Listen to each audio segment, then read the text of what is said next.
ഇന്നത്തെ എപ്പിസോഡിൽ ലാലേട്ടൻ ഈ കഴിഞ്ഞ ആഴ്ചയിൽ നടന്ന ടാസ്കുകളിലൊന്നായിട്ടുള്ള പില്ലോ ഫില്ലിംഗ് ടാസ്ക് ഉണ്ടല്ലോ.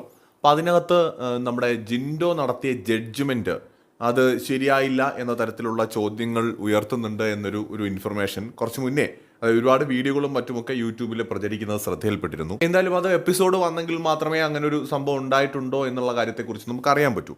പോസിബിലിറ്റി ഉണ്ട്, കാരണം കഴിഞ്ഞ ആഴ്ച നടന്ന സംഭവങ്ങൾ മൊത്തം എടുത്ത് നോക്കിയാൽ ഫാമിലി വീക്കാണ്. ഫാമിലി വീക്കിൻ്റെ ഇടയിൽ അങ്ങനെ ഒന്ന് രണ്ട് പ്രശ്നങ്ങൾ നടന്നതിൽ ഒരു പ്രധാനപ്പെട്ട പ്രശ്നം എന്ന് പറയുന്നത് ജിൻഡോയുടെ ആ ഒരു ടോപ്പിക്ക് തന്നെയാണ്. കാരണം ജിൻഡോയും അപ്സരയും തമ്മിലും ജിൻഡോയും സിജോയും തമ്മിലും ഒക്കെ വഴക്ക് നടന്നൊരു ടോപ്പിക്കാണത്. അപ്പോൾ അതുകൊണ്ട് തന്നെ അതൊക്കെ എടുക്കാനല്ലേ ഉള്ളൂ, വേറൊന്നും ഇല്ല. ആക്ച്വലി കഴിഞ്ഞ വീക്കിൽ വേറെ എന്താണ് നടന്നത്? അപ്പോൾ തീർച്ചയായിട്ടും അത്തരം വിഷയങ്ങൾ എടുക്കാനുള്ള ഒരു സാധ്യത ഉണ്ടെന്ന് തന്നെയാണ് എനിക്ക് തോന്നുന്നത്. ലാലേട്ടൻ ഒരു പക്ഷേ ജിൻഡോയോട് ആ ഒരു ടോപ്പിക്കിനെ കുറിച്ച് ചോദിക്കാം, ആ ജഡ്ജ്മെൻറ്റ് ഫെയർ ആയിരുന്നില്ല എന്ന് പറഞ്ഞേക്കാം. സോ അതിനുള്ള എല്ലാ സാധ്യതയും കാണുന്നുണ്ട്. അതിനകത്ത് ഈ ജഡ്ജ്മെന്റ് എന്ന് പറയുന്നത് ഓരോ വ്യക്തിയുടെയും കാഴ്ചപ്പാട് അനുസരിച്ചാണ്. ഇപ്പൊ ജിൻഡോയുടേതായ കാഴ്ചപ്പാടുണ്ട്. ഇപ്പൊ ഒരു പില്ലോ എന്ന് പറയുമ്പോൾ അത് സ്വാഭാവികമായിട്ടും ഈ പഞ്ഞിയൊക്കെ ഫില്ല് ചെയ്ത് വെച്ചിരിക്കുന്ന ഒരു സാധനമാണ്. അപ്പോൾ ശരിക്കും ഈ അപ്സരയുടെ ടീം ആ പില്ലോ ഉണ്ടാക്കിയത് അവർ എഫേർട്ട് ഇട്ടിട്ടുണ്ട്. പക്ഷെ അത് ആ ഒരു ക്വാളിറ്റി വളരെ കുറവായിരുന്നു. ബിഗ് ബോസ് ആ ഒരു ടാസ്കിൽ എടുത്ത് പറഞ്ഞിട്ടുണ്ടായിരുന്നു, ക്വാളിറ്റി ഫാക്ടർ ഉണ്ട് അതിനകത്ത്.